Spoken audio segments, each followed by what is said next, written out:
All right, good early evening. Just finishing off my upper lights and try to run them nicely and clean and stuff like that.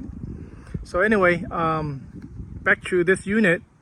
It has 15 relay individually, so running wires are so much easier.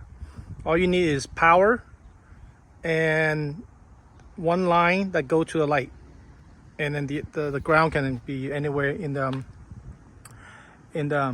body. So here we go. That's 1, 2, 3, 4, 5, and then 6 should be the side one. Yep. So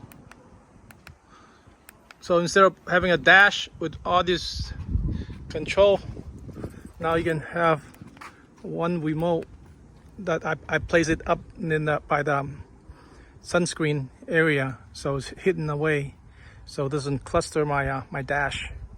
So I just installed a 3, 4 spot and side. So I think I'm ready for this weekend.